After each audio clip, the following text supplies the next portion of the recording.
تو وہ اکٹھے ہو گئے تو ہماری حکومت نے بجا کے بات چیت کرتے یا کوئی اس طرح کا حل نکال سب کو جیل میں ڈال دیا, ایف آئی آر کاٹ دی ان کے خلاف, اور وہ بیچارے ضمانتیں دیے پھرتے ہیں. اب یہ 1 یونٹ کے دور میں تو ہم نے دیکھا کہ 1 یونٹ کے دور میں سندھ کے لوگوں کی نہیں کوئی سنتا تھا, افسر بھی باہر کے تھے, اور وہ میں اس زمانے میں اسٹوڈنٹ تھا, شاگرد تھا, مجھے پتا ہے کہ اسسٹنٹ کمشنر بڑی بات ہوتی تھی, وہ پنجاب کا ہوتا تھا.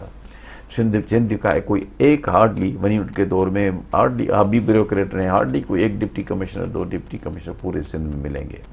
اب افسران بھی سندھی, پٹواری بھی سندھی, مختار کار بھی سندھی, ڈپٹی کمشنر بھی سندھی, اسسٹنٹ کمشنر بھی سندھی, کمشنر بھی, مطلب سب سندھی.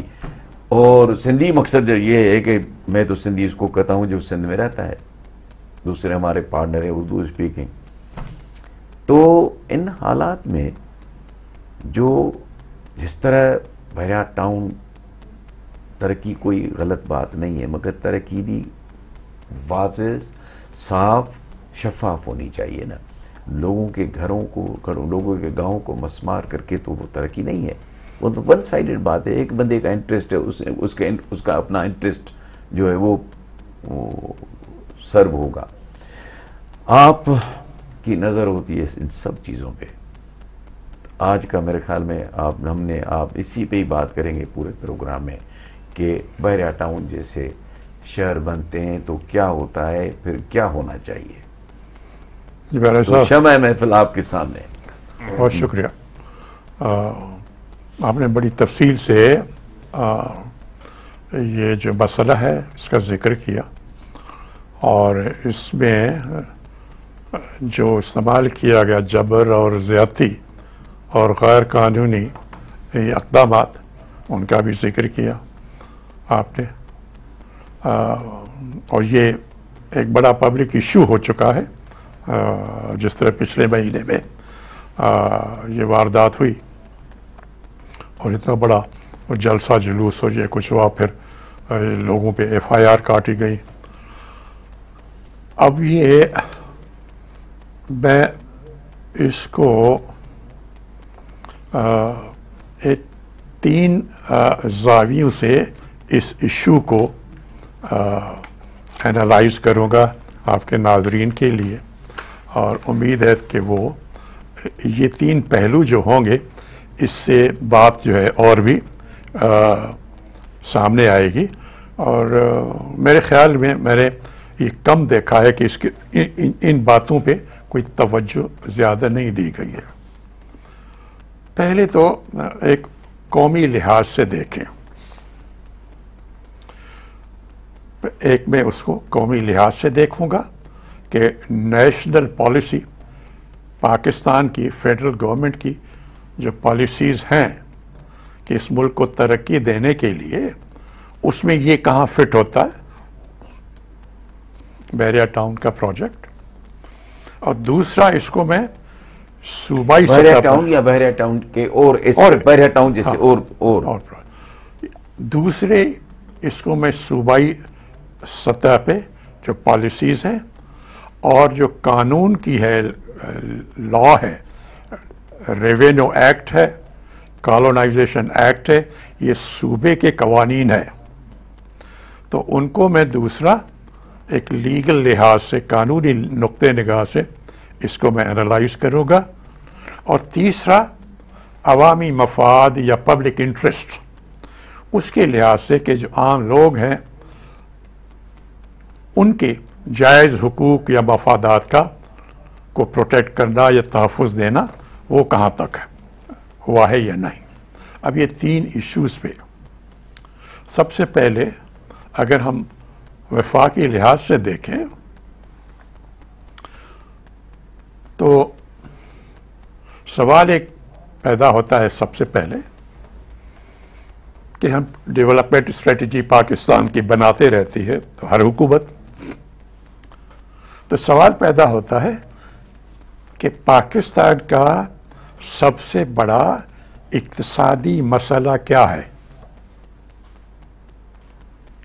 جب آپ فیڈرل گورنمنٹ میں بیٹھیں گے, جب آپ ڈیسیشن میکنگ میں ہوں گے تو سب سے پہلے یہی سوال آئے گا تو سب سے بڑا مسئلہ پاکستان کا اقتصادی لحاظ سے یہ ہے کہ پاکستان کئی برسوں سے، کئی دہائیوں سے مقروض ہوتا گیا ہے قرضوں میں. اس وقت $100 بلین سے زیادہ پاکستان پہ قرضہ ہے، اور ہمارا آج اس سال کا اگر آپ جو PSDP جس کو کہتے ہیں نا، پبلک سیکٹر ڈیولپمنٹ پروگرام، جس کے عوام کی ترقی کے لیے پیسے رکھے جاتے ہیں، اس سال کی جو بجٹ اب پیش ہوئی تھی، اس میں ترقی کے لیے سارے ملک میں فیڈرل گورنمنٹ جو پیسہ خرچ کرے گی وہ ہے قریباً 1000 ارب. ٹھیک ہے صاحب؟ اچھا، جو ملک قرضے لیتا رہا ہے پاکستان، تو اب قرضے سود کے ساتھ واپس کرنے ہوتے ہیں. تو اس سال پاکستان نے کتنے پیسے واپس کیے؟ پاکستان نے 2300 ارب روپے قرض میں واپس کیے. اب آپ عوام کی ڈیولپمنٹ کے لیے خرچ کرتے ہیں 1000 روپیہ، قرض میں جو دوسرے ملکوں کو، IMF کو چلا گیا، ورلڈ بینک کو چلا گیا، دوسرے ممالک ان کو آپ دیتے ہیں 2300. اگر آپ قرض سے جان چھڑا لیں ملک کی، تو 2300 جمع 1000، 3000 ارب روپے سے زیادہ عوام کی ڈیولپمنٹ کے لیے خرچ ہوگا. شاہ صاحب، یہ اس کو کنٹینیو کریں گے، ایک بریک لیں، کہا جا رہا ہے بریک کے لیے. ناظرین، ہم ایک بریک لیتے ہیں، آپ سے ملتے ہیں بریک کے بعد.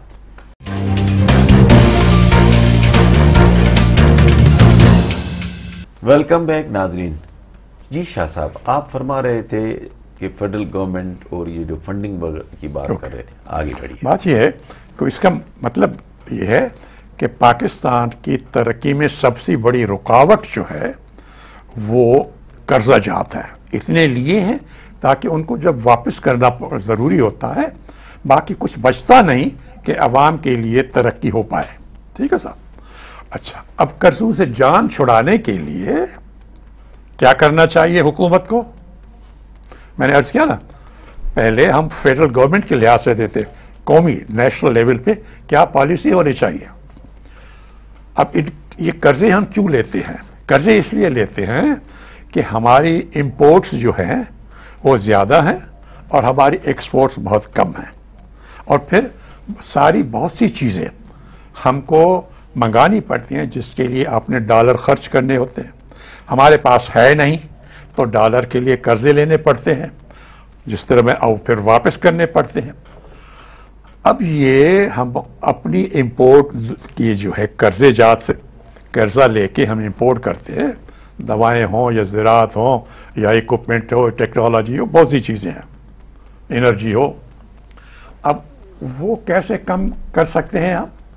اگر ہم جو اکانومی میں کہتے ہیں پروڈکٹیو سیکٹرز آف اکانومی، جو پیداوار بڑھائیں. کون سے چیزیں بڑھاتی ہیں پیداوار؟ زراعت بڑھاتی ہے، انڈسٹری مینوفیکچرنگ بڑھاتی ہے، فشنگ بڑھاتی ہے، لائیو اسٹاک بڑھاتی ہے، منرل ڈیولپمنٹ بڑھاتی ہے. یہ چیزیں ہیں. اگر ہم ان پہ انویسٹمنٹ کرے، حکومت، سرکاری اور پرائیویٹ، ایسی پالیسیز ہوں تاکہ ان شعبوں میں اگر انویسٹمنٹ جائے گی، نئی ٹیکنالوجی جائے گی تو پیداوار بڑھے گی. نئی ٹیکنالوجی سے نئی چیزیں پیدا ہوں گی، آپ ایکسپورٹ کریں گے، ایکسپورٹ بڑھے گی، آپ کی فارن ایکسچینج آئے گی، فارن ایکسچینج آئے گی تو آپ کے قرضے جات کی ضرورت کم ہوگی. تو قومی پرائرٹی میں کیا ہونی چاہیے؟ قومی پرائرٹی میں ہونا چاہیے کہ سب سے زیادہ فوکس ہو جو پیداواری شعبے ہیں اکانومی کے. اچھا، اب ریئل اسٹیٹ جو ہے، land speculation, land grabbing, construction اس پہ اور لگژری، یہ ساری نان پروڈکٹیو ہیں اکانومی میں. یہ ان کو کہتے ہیں کنزمپشن اکانومی، خرچہ کرتے ہیں، کیونکہ پیداوار ان میں سے کچھ نہیں بڑھاتا. اب پچھلے کئی سالوں سے حکومت کی پالیسیز میں جو پروڈکٹیو سیکٹرز ہیں اکانومی کے ان پہ کم فوکس ہے، انویسٹمنٹ کم ہے. سب سے زیادہ فوکس رہا ہے کنزمپشن اکانومی پہ، جس میں سب سے بڑا ہے یہ land speculation, construction, luxury housing plus یہ سب. اچھا، اور چونکہ پروڈکشن اکانومی ہماری اسٹیگننٹ ہے، رکی ہوئی ہے، تو امپورٹ بڑھتی ہے اور قرضہ ہوتا ہے. اچھا، اب یہ ہے کہ اگر آپ لینڈ اسپیکولیشن میں اور کنسٹرکشن کو اتنی فیسلٹیز دیں گے، قرضے لینے میں، سبسڈیز دینے میں، نو کوشچنس آسکڈ، پیسہ کہاں سے آتا ہے، کیا ہم سوال نہیں پوچھیں گے. اگر آپ اتنی رعایتیں دیں گے اس سیکٹر کو جو پیداواری سیکٹر نہیں ہے، تو باقی دولت جو ہے وہاں جائے گی نا. ایگریکلچر میں کیوں کوئی انویسٹمنٹ کرے گا، یا انڈسٹری میں کرے گا، یا فشنگ میں، یا لائیو اسٹاک میں، یا منرل میں. تو پروڈکشن سیکٹر میں چونکہ کم توجہ ہے، فوکس کم ہے، پرائرٹی کم ہے، انسینٹیو کم ہے، تو وہ پروڈکٹیو اکانومی ہماری اسٹیگننٹ ہے. اور کنزمپشن اکانومی جو ہے، چونکہ اس میں توجہ زیادہ ہے، اس میں انسینٹیو زیادہ ہے، اس میں سبسڈیز زیادہ ہے، پیسہ کہاں سے آتا ہے کوئی ہم سوال نہیں پوچھیں گے، تو سارا پیسہ وہاں جاتا ہے. اب یہ صرف بحیرہ ٹاؤن کا نہیں ہے، یہ سارا پاکستان میں جتنی بھی، اور اس میں پھر آسانی ہے، جتنی بھی یہ لینڈ گریبنگ ہوتی ہے، یہ جو ایک لینڈ مافیا تیار ہو چکا ہے سارے ملک میں، خاص طور پہ یہ پنجاب اور سندھ میں یہ مسائل بہت زیادہ ہے. تو بات یہ ہے کہ نیشنل لیول پہ دیکھیں تو ہماری پالیسیز جو ہیں ان کا فوکس غلط ہے، اور اس کے نتیجے میں جو ہماری پروڈکٹ پیداواری اکانومی ہے وہ اسٹیگننٹ ہے، اور کنزمپشن اکانومی بڑھتی جا رہی ہے، اور یہ گیپ ہم قرضے سے پوری کرتے ہیں. اچھا، یہ کیوں بڑھتی ہے اور کب بڑھی، یہ بھی عجب ہے. اب یہ اس کی میں فگرز دیتا ہوں تاکہ ناظرین کو بھی اور سرکاریں کے جو لوگ ہیں ان کو بھی معلوم ہو. پاکستان نے آزادی سے لے کے آج تک 47 سے لے کے آج تک آئی ایم ایف سے 22 بار بیل آؤٹ پیکیجز لیے ہیں، قرضے لیے ہیں. ٹھیک ہے صاحب، ہم صرف آئی ایم ایف پہ فوکس کر رہے ہیں. اس میں سے ان 22 میں سے جو پہلے 30 سال تھے 1947 سے 1977 تک، صرف 7 بار آئی ایم ایف سے قرضے لیے، 7 بار. ٹھیک ہے، اور وہ بھی معمولی 200 ملین، 50 ملین، 150 ملین، ساتوں کو ملائیں تو بھی $1 ارب سے کم. یہ 30 سال میں. 1980 کے بعد آج تک پہلے 30 سال میں صرف 7، اور 1980 کے بعد 15 بار پاکستان نے آئی ایم ایف سے بیل آؤٹ پیکیجز لیے. کتنے کے؟ $54 ارب کے. آپ فرق دیکھیں. تو آپ کو معلوم ہوگا کہ ہمارا فوکس شفٹ ہو گیا پروڈکشن سے کنزمپشن، اور یہ نان پروڈکٹیو غیر پیداواری شعبے، جس میں سب سے بڑا یہ لینڈ اسپیکولیشن، کنسٹرکشن اور یہ لگژری ہاؤسنگ ہے. تو اس وجہ سے 80 کے بعد سے پاکستان پر زیادہ قرض چڑھتا گیا، اور وہ نگلیکٹ رہے، ان پہ توجہ نہیں رہی پروڈکشن سیکٹر پہ. اور یہ دوسری اور وہ یہ اٹریکشن آ گئی. اس میں اٹریکشن کی وجہ بھی یہ ہے، اس میں کیوں لوگ یک گئے.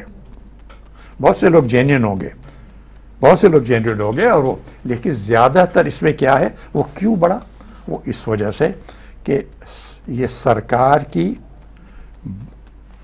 پارٹنرشپ سے لینڈ گریب ہوتا ہے، آرم ٹوئسٹنگ ہوتی ہے. جو مسکین لوگ ہیں، جو غریب لوگ ہیں، جو ولنربل سیکشنز آف سوسائٹی ہے، ان کو تھریٹ دے کے، فورس دے کے، حکومت کے جو عملدار ہیں اس کو شامل کر کے نکالا جاتا ہے. اور معمولی قیمت پہ ان کی زمینیں خریدی جاتی ہیں، یا پھر جو سرکاری زمین ہے اسٹیٹ لینڈ اس پہ سرکار کے اہلکاروں کی مدد سے قبضے کیے جاتے ہیں. تو زمین کی ایک لحاظ سے یا تو مفت میں آ گئی یا معمولی قیمت پہ آ گئی. اب آپ اس پہ بلڈنگز بنا دیں، لگژری ہاؤسنگ کر دیں تو بہت پروفیٹیبل ہے. پھر ٹیکسز وغیرہ کا بھی مسئلہ اتنا نہیں ہے. پھر بات یہ ہے کہ ہم نے غلط پالیسیز کی وجہ سے اس ملک میں ایسی صورتحال پیدا کی ہے کہ ایک لینڈ مافیا پیدا ہو گیا ہے. اور کئی ایسے ہیں مثالیں. یہ تو ایک یہاں پہ آ گیا بحریہ کا جو کئی سالوں 8 سال سے چل رہا ہے نا. تو یہ ایک تو گورنمنٹ کی غلط پالیسی کے نتیجے میں اس قسم کی کمپنیاں پیدا ہو چکی ہے. اور یہ 1980 کے بعد میں یہ بات طے ہوئی ہے. تو ایک تو حکومت کو صحیح پالیسیز فیڈرل گورنمنٹ کو کرنی چاہیے تاکہ پروڈکٹیو سیکٹر جو ہیں وہاں پہ سبسڈیز دیں، وہاں پہ انسینٹیوز دیں، وہاں پہ گورنمنٹ کا جتنی توجہ اور میٹنگز ہوتی ہیں کہ جی کنسٹرکشن اور لینڈ والوں کو فیسلٹیز دے. وہ ایک یہاں کراچی میں بحریہ ٹاؤن چل رہا ہے، لاہور میں ریور راوی کا ایک پروجیکٹ چل رہا ہے، وہاں پہ بھی لوگوں کو یہی شکایت ہے. یہ تو بڑے ہیں، باقی کئی چھوٹے ہیں. اوکاڑا میں ہوا، فلانی جگہ ہوا، فلانا. بات یہ ہے کہ غلط پرائرٹیز ہے ہماری ڈیولپمنٹ کی، اس کے نتیجے میں ایک غلط یہ چیزیں پیدا ہو گئی جس سے سب سے زیادہ تکلیف کس کو ہوتی ہے؟ کسی اکانومی میں، کسی انڈسٹری لگانے سے، مینوفیکچرنگ سے، منرل ڈیولپمنٹ سے، زراعت میں، فشنگ میں، کسی میں غریب آدمی کو اتنی تکلیف نہیں ہوتی جتنی لینڈ مافیا نے غریب لوگوں کو قبضہ کر کے اور ان کو تکلیف میں ڈالی ہے. سو ایک وجہ جو ہے میں یہ کہوں گا کہ یہ جو ایک بھوت ایک پیدا ہو گیا ہے اس کی وجہ یہ ہے کہ حکومت کی پالیسیز نے پیدا کیا ہے غلط ہے. اور یہ چلیں گی تو اور مسائل پیدا ہوں گے. آپ پیداواری سیکٹر پہ توجہ دیں. دوسری بات ہے کہ صوبے پہ آتے ہیں. ایک سوال پہلے کیجئے، اس کا پھر میں جواب بھی دیتا ہوں. زمین جو ہے یہ زمین عوام کی ملکیت ہوتی ہے، کسی حکومت کی ملکیت نہیں ہوتی. نہ فیڈرل گورنمنٹ کی ملکیت ہے نہ کسی صوبائی حکومت کی ملکیت ہے. تو سوال پیدا ہوتا ہے کہ آیا یہ جو عوام کی دولت ہے، عوام کی ملکیت جو ہے، اس کا ایک بڑا چنک اٹھا کے آپ کسی الف کمپنی کو پرائیویٹ نیگوسیشن کے ذریعے آپ اس کو یہ دولت کا حقدار بنا دیں گے پبلک کا، بغیر آکشن کیے، بغیر ایڈورٹائز کیے، بغیر کمپٹیشن کیے، بغیر ٹرانسپیرنسی کے. قانون میں کوئی گنجائش نہیں ہے، یہ غیر قانونی کام ہے. لینڈ ریونیو ایکٹ کے تحت بھی نہیں ہو سکتا. Colonisation of government act land, اس کا بھی نہیں، اس کے تحت بھی نہیں ہو سکتا. یہ غیر قانونی ہے. اب میں اس کا پاکستان کی بھی مثال دے دوں گا. اس سے پہلے ایک میں مثال دیتا ہوں جو انڈیا اور پاکستان کے قوانین ایک جیسے ہیں. تو میں آپ کو سپریم کورٹ کی مثال دے دوں گا. ہماری سپریم کورٹ نے بھی اس کو کہا ہے کہ یہ غیر قانونی چیز ہے. انڈیا کی سپریم کورٹ نے بھی ایسا ہی ایک مسئلہ وہاں آیا، انہوں نے بھی کہا کہ غلط ہے. یہی ہم بات کرتے ہیں ایک وقفے کے بعد. ناظرین ملتے ہیں وقفے کے بعد.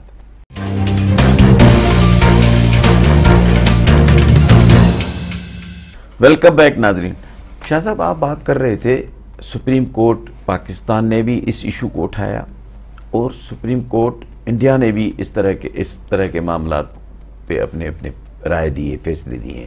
ہاں اب آپ بات کر رہے ہیں. اب آ جاتے ہیں پاکستان کے سپریم کورٹ پہ.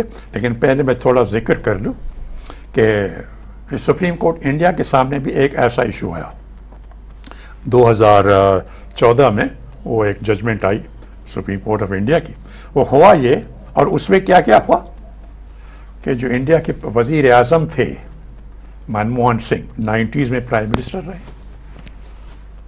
وہ اور ایک صاحب ہے کے ایم برلا فیملی کے جو بڑے بلیونرز ہیں. تو کے ایم برلا، ہندوستان کے کئی وزیر، ہندوستان کے کئی سینئر آفیشلس اور کئی بزنس مین، یہ سب کیسز انہوں نے کیسز ان پہ چلے۔ منموہن سنگھ پرائم منسٹر تھے، کیوں چلے؟ کہ انہوں نے کیا کیا تھا کہ کول مائنز جو تھے انہوں نے 90s میں جو حکومت تھی، تو حکومت کے جو اپنے پسندیدہ بزنس مین تھے ان کو بلا کے پرائیویٹلی یہ اس کو الاٹ کر دیا، یہ اس کو الاٹ کر دیا، یہ اس کو الاٹ کر دیا۔ پھر آڈیٹر جنرل آف انڈیا اس نے جو اینیول آڈٹ کیا اس کول منسٹری کا، تو اس نے کہا کہ جی یہ تو غیر قانونی کام کیا ہے انہوں نے، یہ تو عوامی دولت ہے، جس طرح زمین کی ہم بات کر رہے تھے پہلے کہ یہ کول مائن کو سرکار کی ملکیت جیب کی تو نہیں، یہ تو عوامی دولت ہے، عوام کا ریسورس ہے، اس کو پرائیویٹلی اپنے من پسند لوگوں کو بغیر کمپٹیشن، بغیر ٹرانسپیرنسی کیسے دے سکتے ہیں؟ ان پہ کیس چلے۔ تو منموہن سنگھ پہ، برلا پہ، وزیروں پہ، ان پہ کورٹ کیسز چلے۔ تو یہ معاملہ ultimately supreme Court of India تک گیا، اور 2014 میں سپریم کورٹ آف انڈیا نے فیصلہ دیا کہ یہ سب غیر قانونی ہے، اور 214 کول مائنز کے ٹھیکے مختلف لوگوں کو دیے تھے، 214 انہوں نے کینسل کیے، اور انڈین گورنمنٹ کو کہا کہ نئے سرے سے آپ آکشن کرو، یہ کسی کی ذاتی ملکیت نہیں ہے کہ فلانا وزیر یا فلانا آدمی اپنے پسندیدہ لوگوں کو دے دے، سب کینسل ہو گئے۔ اسی طرح کا فیصلہ سپریم کورٹ آف پاکستان نے دیا شاید مئی 2018 میں، یہی بحریہ ٹاؤن کا 3 جو پٹیشنز تھی، الٹیمیٹلی سپریم کورٹ کا جو فیصلہ آیا 3 ممبر کی بینچ تھی، انہوں نے بھی کہا کہ یہ سب غیر قانونی کام ہے۔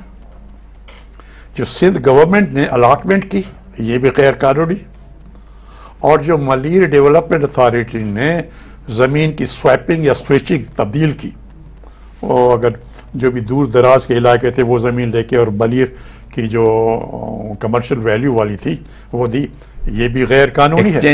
ایکسچینج کی انہوں نے کہا یہ ایکسچینج بھی غلط ہے، غیر قانونی، اور سندھ گورنمنٹ نے جو دیے یہ بھی غیر قانونی، اور انہوں نے کہا یہ ہم کینسل کرتے ہیں، اور یہ کہ بحریہ ٹاؤن پہ اور جو سرکاری لوگ ہیں جو اس میں شامل ہوئے ہیں، نیب جو ہے وہ ان کے متعلق قانونی کارروائی کرے، اور آئندہ جب تک کوئی، پھر انہوں نے کہا کہ چونکہ یہاں پہ اس عرصے کے دوران 8 سال میں یہاں پہ دوسرے لوگ آ گئے، کنسٹرکشن ہوئی ہے، کنہوں نے گھر بنا لیا، تھرڈ پارٹی انٹرسٹ پیدا ہو، وہ پیدا ہو چکے ہیں، تو اس کی تھرڈ پارٹی کے لیے کس ٹرمز اور کنڈیشنز پہ ان کو ریگولرائز کرے، ان کو اس کے لیے انہوں نے امپلیمنٹیشن بینچ بنا لی۔ بٹ بنیادی جو چیز تھی یہ، جس طرح اس سپریم کورٹ نے انڈیا نے کہا کہ یہ پبلک ایسٹ ہے، ریسورس عوام کا ہے، ملکیت ان کی ہے، کوئی حکومت کو اختیار نہیں ہے کہ من پسندیدہ لوگوں کو بغیر کمپٹیشن، بغیر آکشن کے دیا جائے، اگر دیا ہے تو وہاں پہ بھی غیر قانونی ہے، اور یہاں پہ دیا ہے تو یہاں پہ بھی غیر قانونی ہے۔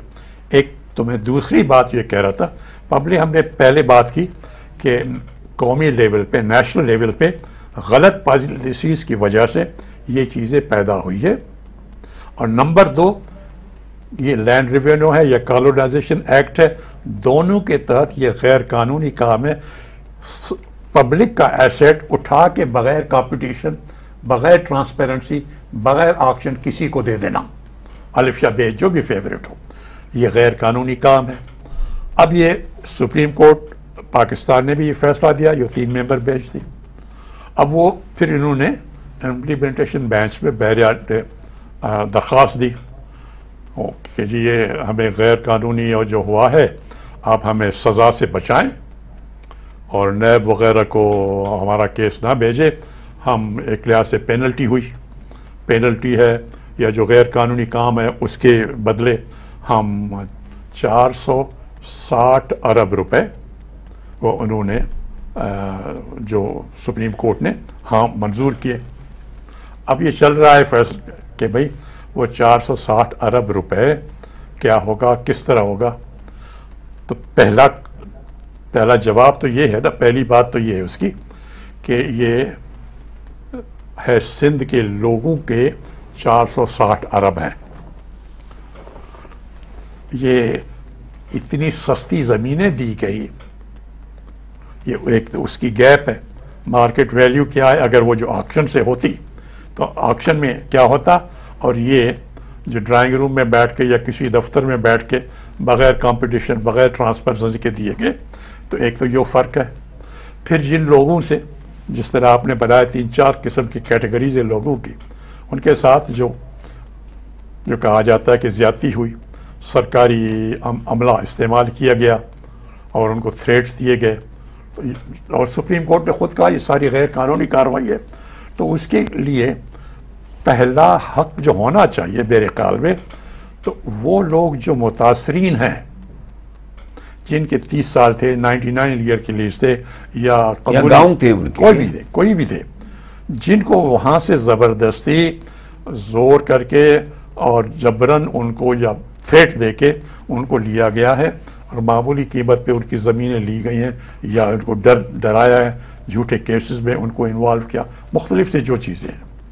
میری نظر میں 2 چیزیں فوراً ہونی چاہیے تاکہ اس مسئلے کا کوئی حل نکلے.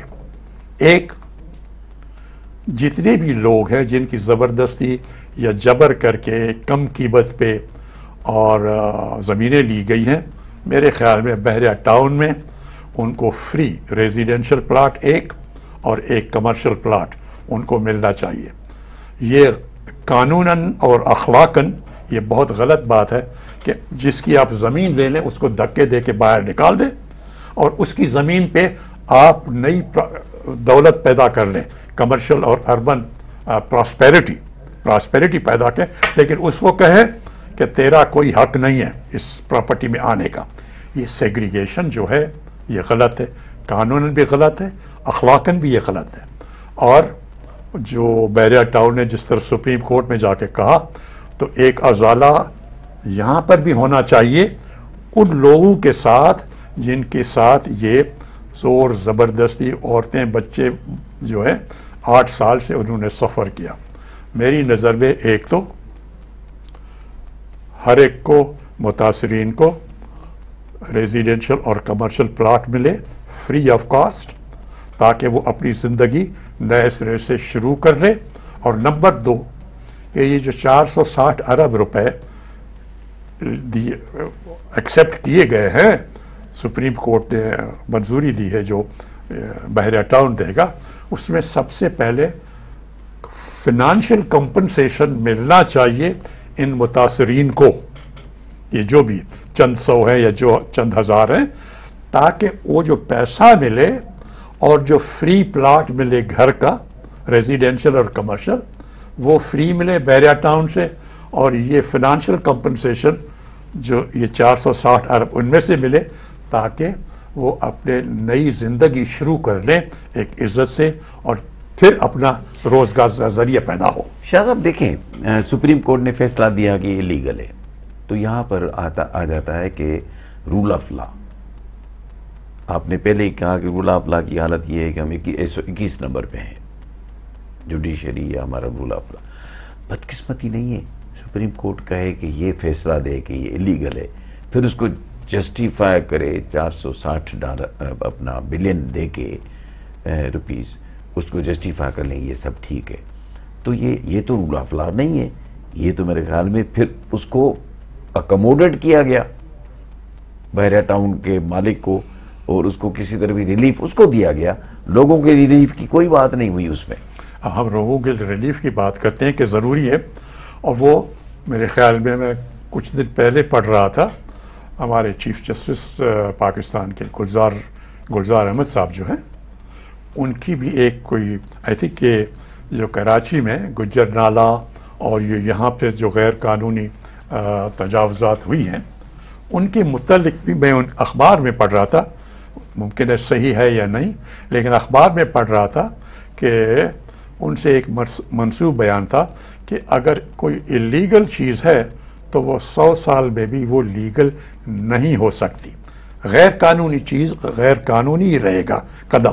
کیونکہ کئی لوگ گئے کہ جی ہم نے یہ گجر نالہ میں اور یہ غیر قانونی ہوگا، یا ایک ٹاور ہے شارع فیصل پہ، پتہ نہیں نسلہ یا کیا ٹاور نام ہے، کہ اگر جو چیز غیر قانونی ہے تو جسٹس گلزار احمد صاحب کا بھی یہ تھا کہ جی جو ہے تو وہ 100 غیر قانونی کام 100 سال میں بھی وہ قانونی نہیں ہو سکتا.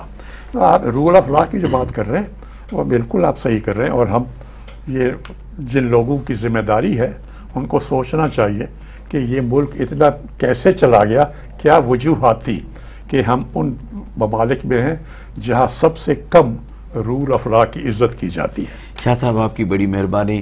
ناظرین، پروگرام پس آئینہ کا جو سیگمنٹ ہے پس منظر، وہ آپ پیر کی شام 7 بجے خبروں کے بعد دیکھیں گے. اس کے بعد یہ ریپیٹ ہوگا رات کو 12 بجے اسی دن، اور پھر دوسرے دن دوپہر 2 بجے نیوز کے بعد یہ پروگرام دیکھ سکیں گے. خدا حافظ.